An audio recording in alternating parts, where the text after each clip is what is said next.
ಜಿಲ್ಲಾಡಳಿತ ಕೃಷಿ ಇಲಾಖೆ ವತಿಯಿಂದ ಮಂಡ್ಯದಲ್ಲಿಂದು ಆಯೋಜಿಸಿರುವ ಫಲಪುಷ್ಪ ಪ್ರದರ್ಶನ ಹಾಗೂ ಸಿರಿಧಾನ್ಯ ಮೇಳಕ್ಕೆ ಕೃಷಿ ಹಾಗೂ ಜಿಲ್ಲಾ ಉಸ್ತುವಾರಿ ಸಚಿವ ಎನ್ ಚಲುವರಾಯಸ್ವಾಮಿ ಚಾಲನೆ ನೀಡಿದರು. ಇದೇ ವೇಳೆ ವಿವಿಧ ಇಲಾಖೆಗಳಿಂದ ಪ್ರದರ್ಶನಕ್ಕೆ ಇರಿಸಲಾಗಿರುವ ಕಲಾಕೃತಿಗಳಿಗೂ ಸಚಿವರು ಚಾಲನೆ ನೀಡಿ ಪ್ರದರ್ಶನ ವೀಕ್ಷಿಸಿದರು. ಗಣರಾಜ್ಯೋತ್ಸವದ ಅಂಗವಾಗಿ ಹಮ್ಮಿಕೊಂಡಿರುವ ಫಲಪುಷ್ಪ ಪ್ರದರ್ಶನ 5 ದಿನಗಳ ಕಾಲ ಅಂದರೆ ಜನವರಿ 27ರವರೆಗೆ ನಡೆಯಲಿದೆ. ಇದೇ ಸಂದರ್ಭದಲ್ಲಿ ರಾಜ್ಯ ಖಾತರಿ ಯೋಜನೆಗಳ ಅನುಷ್ಠಾನ ಪ್ರಾಧಿಕಾರದ ಉಪಾಧ್ಯಕ್ಷ ದಿನೇಶ್ ಗೂಳಿಗೌಡ, ಜಿಲ್ಲಾಧಿಕಾರಿ ಡಾ ಕುಮಾರ್, ಜಿಲ್ಲಾ ಪಂಚಾಯತ್ ಮುಖ್ಯ ಕಾರ್ಯನಿರ್ವಹಣಾಧಿಕಾರಿ ಕೆಆರ್ ನಂದಿನಿ ಸೇರಿದಂತೆ ಮತ್ತಿತರರು ಉಪಸ್ಥಿತರಿದ್ದರು.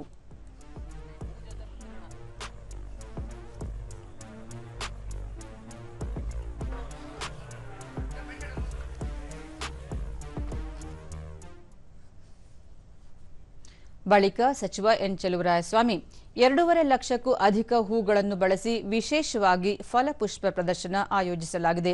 ಕೃಷಿ, ತೋಟಗಾರಿಕೆ ಸೇರಿದಂತೆ ವಿವಿಧ ಇಲಾಖೆಗಳ ವತಿಯಿಂದ ಕೃಷಿ ಉತ್ಪನ್ನಗಳ ಉತ್ಪಾದನೆ, ಸಂಸ್ಕರಣೆ, ಮೌಲ್ಯವರ್ಧನೆ, ಮಾರುಕಟ್ಟೆ ಸೃಷ್ಟಿ ಕುರಿತಂತೆ ಪ್ರದರ್ಶನದಲ್ಲಿ ಮಾಹಿತಿ ಒದಗಿಸಲಾಗುತ್ತಿದೆ.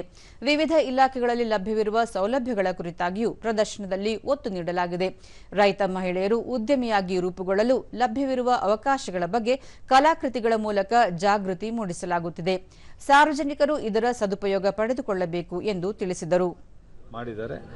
ನಾವು ಎಕ್ಸಿಬಿಷನ್ ವೀಕೆಂಡಲ್ಲಿ ಅಥವಾ ಜನ ನೋಡಿ ಹೋಗುವಂಥದ್ದಲ್ಲ, ಇದರಲ್ಲಿ ಉಪಯೋಗ ಪಡ್ಕೊಳ್ಳುವಂಥದ್ದು ಇದೆ. ಜೊತೆಗೆ ಖಾದಿನಲ್ಲಿ ಸೀರೆ ಡಿಸ್ಕೌಂಟಲ್ಲೂ ಸಿಗುತ್ತೆ.